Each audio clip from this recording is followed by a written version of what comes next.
Welcome to our 25 Days of Christmas Home Tour series here at Living It Country. Today we have an amazing Instagrammer and YouTuber named Becca back from Adventures in Decorating, and I am so excited to be sharing her home again for this Christmas season. We just had her apart in the fall, and I am just so excited to have her back. So without further ado, let's welcome Becca.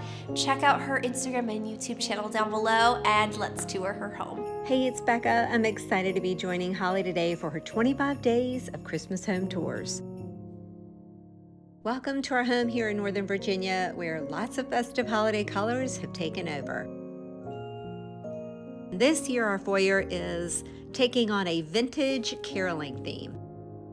And because of that, I decided to frame these Christmas music sheets that I found on Etsy.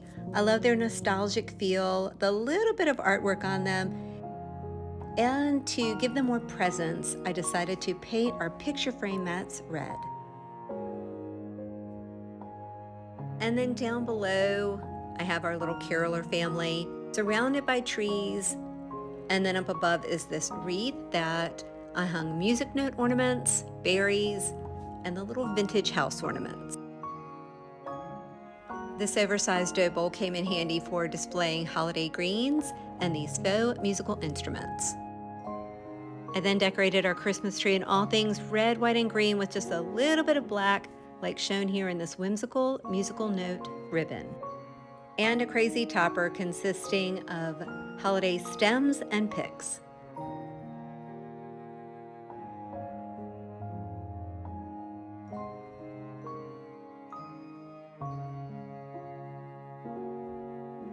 Now turning over to this wall, starting at the top, is this fun sign from Ginger at Teal Barn Signs.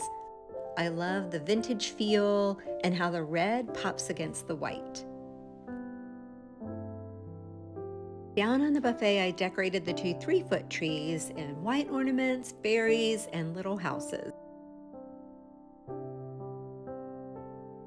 And to the center, added this larger house, which doubles as an advent calendar.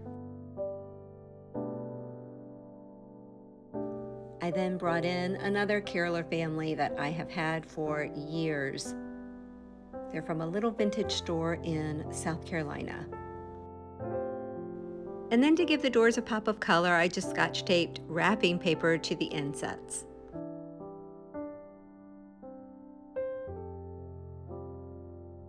While we don't have a grand staircase, I still like to decorate it, so I just wrapped our posts and banisters with faux garland and hung a few White House ornaments.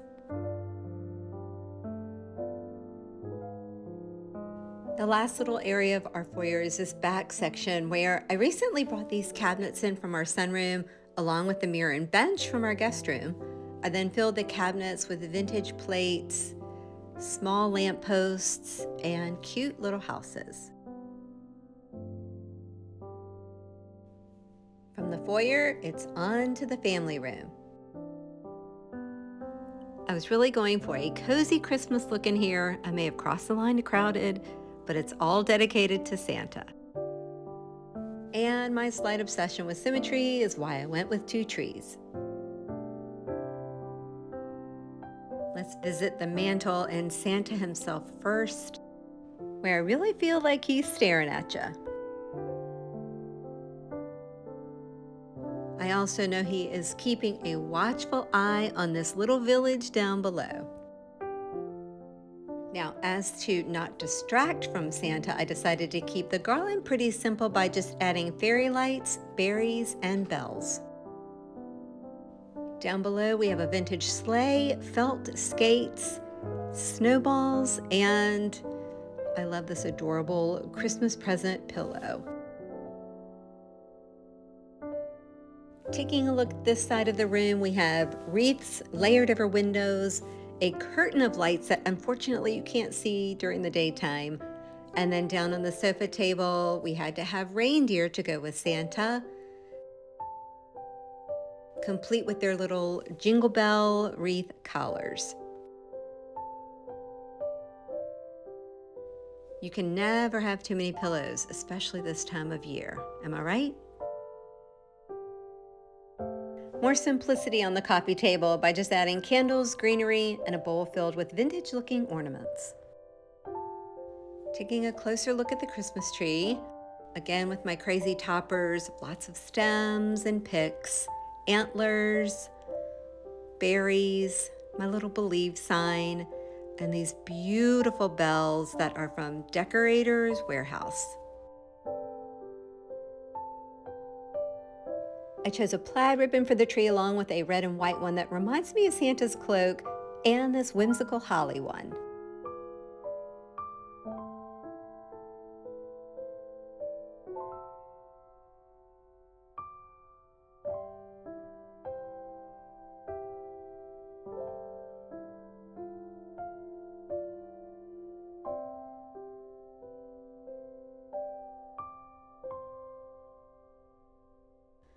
Taking a look on this side, we have our Billy bookcases that I have filled with holiday whimsy.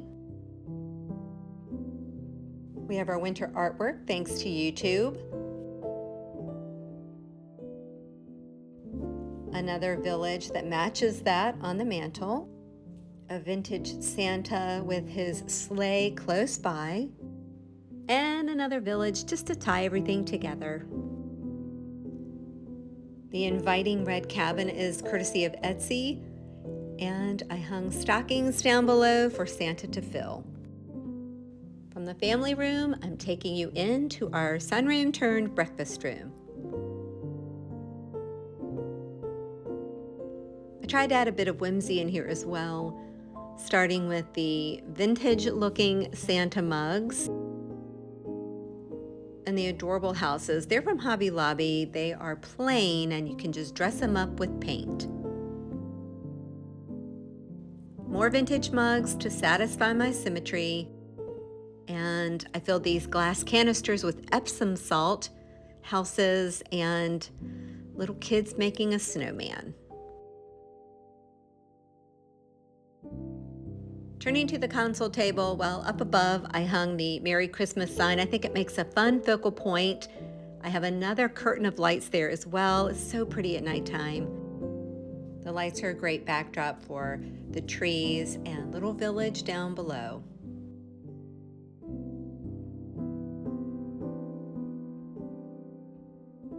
These little gingerbread men tie into the kitchen, as you will soon see.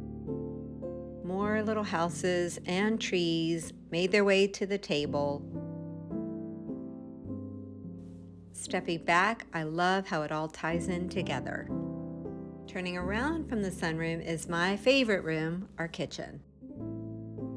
This space is filled with all things whimsy, starting with our tree.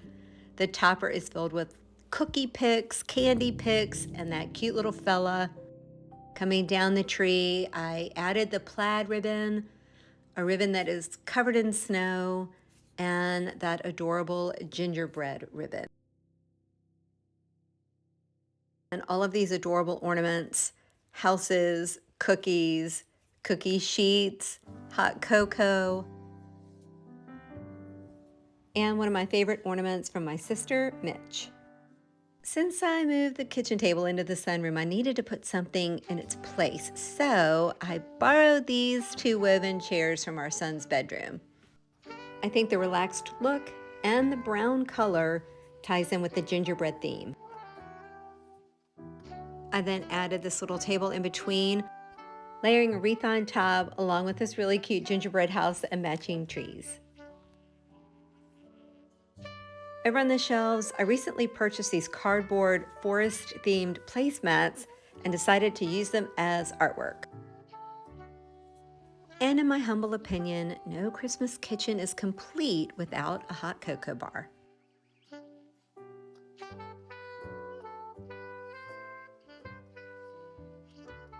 I've had these little gingerbread mugs for several years.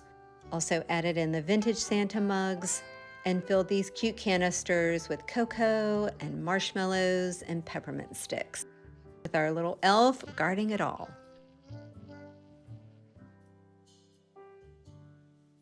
More sugary treats and the watchful eye of another elf fill this little area.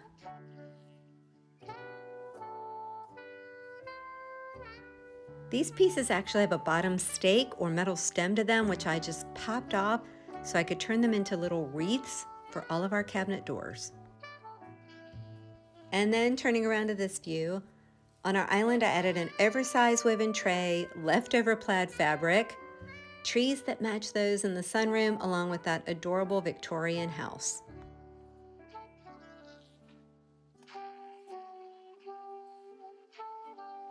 I love adding canisters filled with more Epsom salt snow and gingerbread houses to our countertops.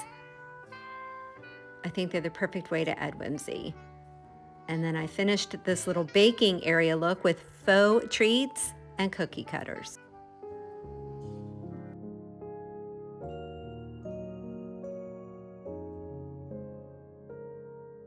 Before moving on to the next room, I wanted to share this adorable Santa with you.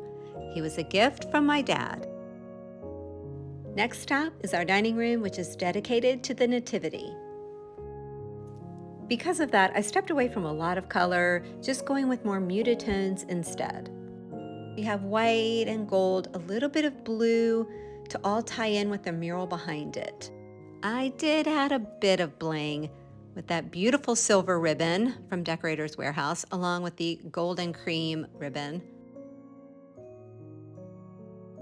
I then filled it with angel ornaments and deer, glittery picks, and pomegranate branches, oversized snowflakes, and a hint of red to tie in with the rest of the house.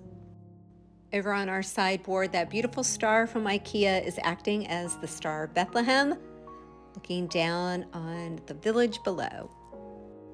This beautiful church is the centerpiece that I surrounded with frosted trees and candles, a couple of deer, and this beautiful angel.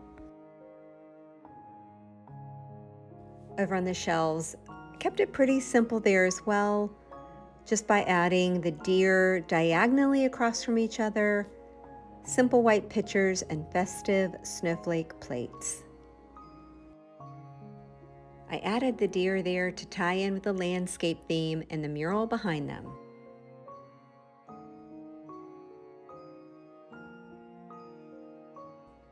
This nativity is a recent purchase. I love having it right in the center of the table to remind my family and me the true reason for the season. Then to add balance to each end, place the little trees, and the churches are from Target Dollar Spot. I think I found them last year. And to allow the centerpiece to really take center stage, I kept the place settings minimal by just adding silver chargers, gold-edged white plates, layered napkins. I love the star detail on one of them. And then adding a snowflake napkin ring to tie in with the plates on the shelves. Over on this side of the room, added these flocked pencil trees to balance the ones that I placed on the sideboard. A little blanket acting as a layer of snow for the wise men, deer, bottle brush trees, and churches. And then on the peg rack, just hung a few neutral towels, pitcher, and cutting board, and finished it off with candles for ambiance. Which then takes your eye up to this shelf where nothing fancy, just pictures, more deer, and little trees. We'll now say goodbye to the dining room and head on over to the last room on the tour, which is our sitting room that I recently turned into an office, and for the holidays dedicated it to all things Nutcracker. Starting with our tree with another crazy topper, this one has red, white, green, and a little bit of gold.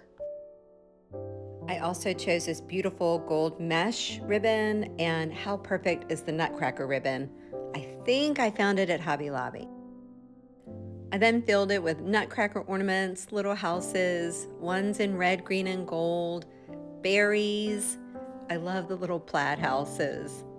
And then my favorite ornament is this one. It belonged to my grandma. I didn't go crazy over on the mantle, just balanced it with the two trees and then alternated greenery with nutcrackers. Garland is nothing fancy either, just tucked in some berries and fairy lights.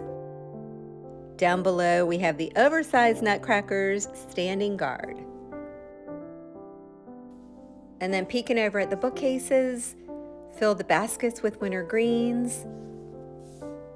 And then I love filling canisters with ornaments. Great way to add a pop of color. More nutcrackers and a festive holiday plate. And then on the desk, I kept it very simple, just placing these 3 little presents. I did that because I don't want your eye to linger there too long. I want it to be drawn to the fireplace behind it.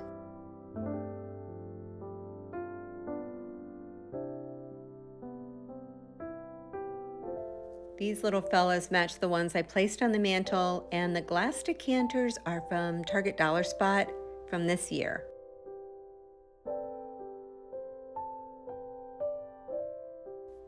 And the candles match those that I placed in the bookcases. And then finally, I found these prints on Etsy. I duplicated them on the other side of the cabinet. I just did them in reverse order.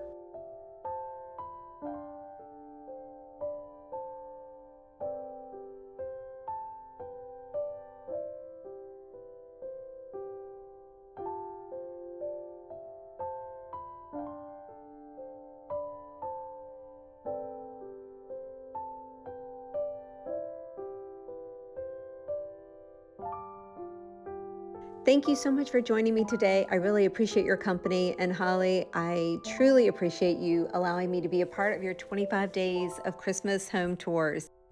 By chance, if any of you prefer nighttime music-only tours, I hope you'll join me over on my channel next week when I'll be sharing my evening Christmas home tour. Thanks again, and I hope you all have a Merry Christmas.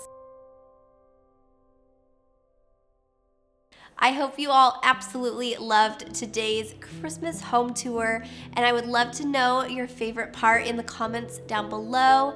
Send Becca some love by subscribing to her YouTube channel as well, and I hope you all have a fabulous and beautiful Christmas season. Bye.